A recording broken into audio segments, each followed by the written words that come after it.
Bonjour à tous, nous sommes dans la Minute de l'Environnement sur Gabon 24. Aujourd'hui, nous allons parler du recyclage des déchets liés à l'industrie du bois au Gabon. Avec moi comme invité, le docteur Priscilla Linda Omwanze. Elle est docteure en biologie cellulaire et physiologie.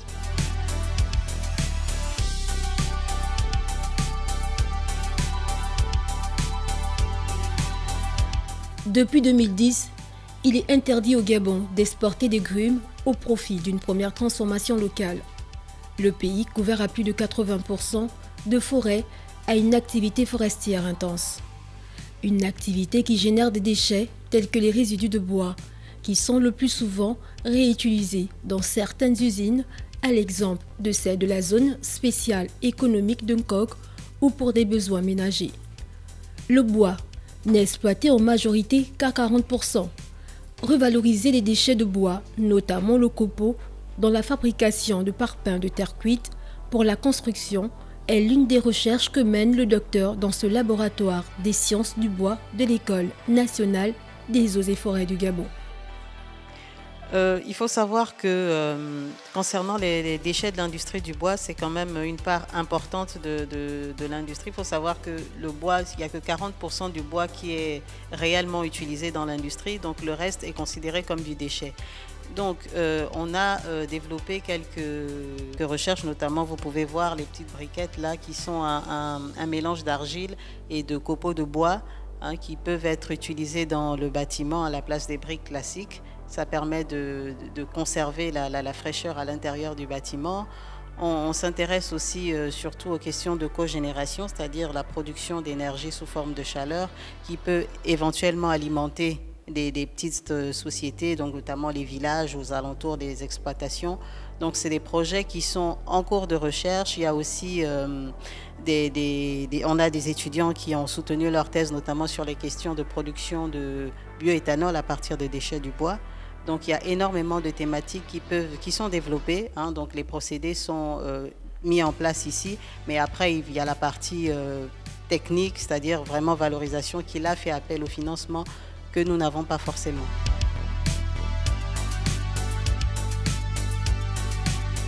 Le koumé est l'une des essences les plus exploitées de la forêt gabonaise. Ce bois permet de produire des contreplaqués réputés pour leur stabilité, leur résistance et leur performance.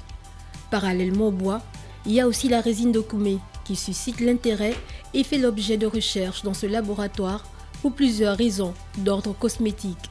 Je m'intéresse à la résine. J'ai travaillé particulièrement sur l'huile essentielle de koumé, l'huile essentielle d'ayélé et pour la valorisation notamment pour l'industrie cosmétique. Donc, mais pas que cosmétique, parce qu'on s'est intéressé aussi aux activités antibactériennes des huiles essentielles. Vous savez qu'au village, on a tendance à mettre de la résine dans l'eau et c'est des questions qui nous ont interpellés. Donc, on a pu démontrer au laboratoire que ces huiles essentielles-là ont une activité sur des bactéries comme Escherichia coli ou bien Staphylococcus aureus. C'est des bactéries qui vont être responsables de pathologies, notamment au niveau de la peau, mais plein d'autres pathogènes. C'est une bactérie avec laquelle on vit constamment, mais qui, dans certaines conditions peut devenir pathogène. Staphylococcus aureus, c'est la bactérie qu'on va retrouver dans la plupart des maladies de la peau. Donc c'est pour ça qu'on s'est intéressé à ces bactéries-là, puisqu'on reste dans le contexte de dermatologie. Et donc pareil pour les questions de parfum aussi, on a analysé le spectre aromatique de l'huile essentielle de koumé comparé à l'huile essentielle d'ayélé, où on a pu démontrer que le parfum de l'huile essentielle de koumé par exemple reste beaucoup plus longtemps, contient plus de composés aromatiques que l'huile essentielle d'ayélé.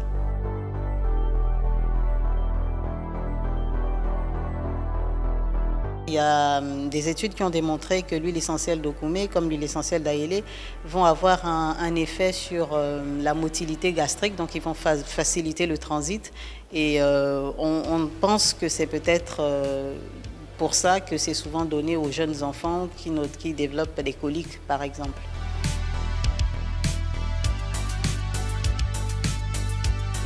L'industrie durable du bois s'affiche comme le secteur le plus important du Gabon dans sa stratégie de diversification économique et de création d'emplois.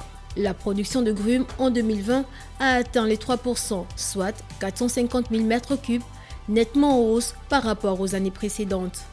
On est dans un contexte de développement durable, donc on va s'intéresser aux questions de, écologiques du bâtiment. Donc on essaie de produire des alliages qui vont éviter de refroidir trop les bâtiments. On s'intéresse aussi également à tout ce qui est énergie, production de bois, d'énergie à partir du bois. Donc c'est essentiellement les travaux qui sont développés dans nos laboratoires.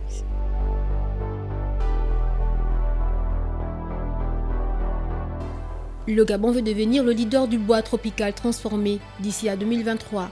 Déjà premier producteur de contreplaqué en Afrique, le pays doit aussi s'investir dans la transformation des déchets issus de cette industrie en plein essor. L'idée, c'est aller dans cette espèce, comme on le dit, l'économie circulaire, c'est-à-dire qu'il y en a qui auront besoin que du bois, il y a ceux qui auront besoin de produire de l'énergie à partir de ce même bois. C'est-à-dire que plus on est nombreux à utiliser le même matériau pour des raisons différentes, plus on diminue notre empreinte sur la planète. Vous l'avez compris, plus on est nombreux à utiliser le même matériel, plus on diminue l'empreinte carbone. C'est sur ces mots du docteur que vous pensez cette émission. Merci à vous de nous avoir regardés sur Gabon 24.